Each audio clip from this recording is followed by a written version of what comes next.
दोस्तों YouTube के इस चैनल पे आपका स्वागत है। गढ़वाल राज्य की स्थापना 823 ईस्वी में कनक बाल के द्वारा की गई थी। पहले इसकी राजधानी देवलगढ़ हुआ करती थी। बाद में यहाँ के राजा महिपत सिंह ने श्रीनगर को इसकी राजधानी बनाई। यह श्रीनगर अलकनंदा नदी के किनारे बसा हुआ है।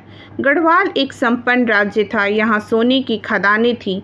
यहाँ का राज परिवार और राज्य की दूसरी संपन्न प्रजा सोने की थाली में खाना खाते थे। गढ़वाल के राजा महिपत सिंह की वीरता, साहस और शौर्य के चर्चे दूर दूर तक फैले हुए थे। इनका अधिकांश समय युद्ध में ही बीतता था। इन्हीं की पत्नी थी रानी कर्णावती। रानी कर्णावती कांगड़ी की राजकुमारी थी। ये एक बहादुर योद्धा भी थी। इन्होंने विशाल मुगल साम्राज्य की सेना को मुंहतोड़ जवाब दिया था। दोस्तों, तो आइए वीडियो को शुरू करते हैं। 1628 ईस्वी में मुगल साम्राज्य की गद्दी पर शाहजहां बैठे। शाहजहां ने सभी स्वतंत्र राज्यों में अपना संदेश भेजा कि सभी राज्य मुगल साम्राज्य की दास्ता स्वीकार कर लें।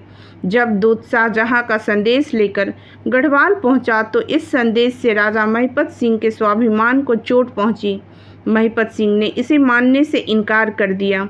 गढ़वाल की सोने की खदानों को शाहजहां अपने अधिकार में लेना चाहता था।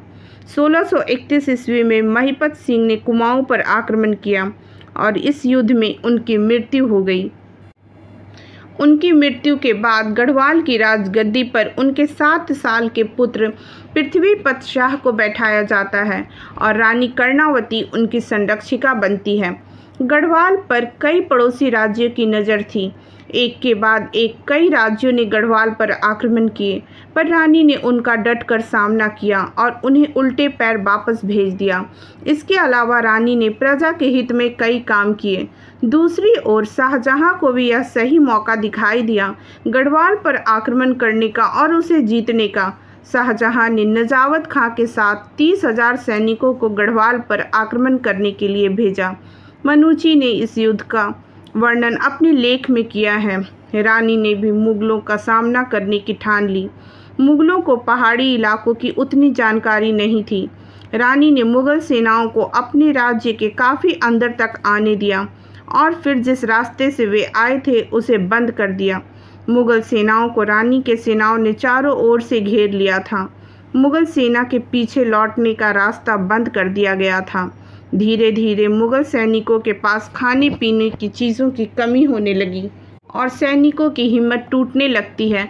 अब नजावत खां को लगता है कि इस युद्ध में हार पक्की है और मौत निश्चित। इसी कारण वे रानी के पास शांति प्रस्ताव भेजता है। रानी कर्णावती चाहती तो सभी सैनिकों को मौत के घाट उतार सकती थी, लेकिन उन्होंने नजावत खां के सामने यह प्रस्ताव भेजा कि मुगल सैनिकों को जिंदा वापस जाने दिया जाएगा, लेकिन उन्हें अपनी नाक काटकर उसे वहीं छोड़कर जाना होगा। मुगल सैनिकों के पास और कोई दूसरा रास्ता नहीं था। उन्होंने अपनी ही तलवार से अपनी नाक काटकर अपनी जान बचाई।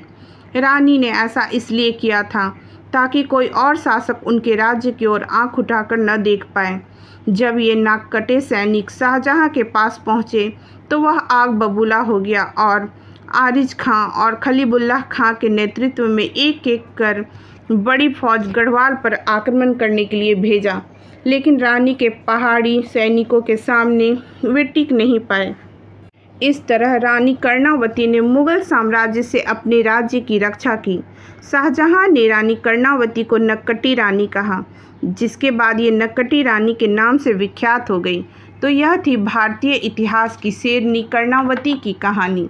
दोस्तों, आज के वीडियो में इतना ही। अगले वीडियो में एक नई कहानी के साथ फिर मिलेंगे। धन्यवाद।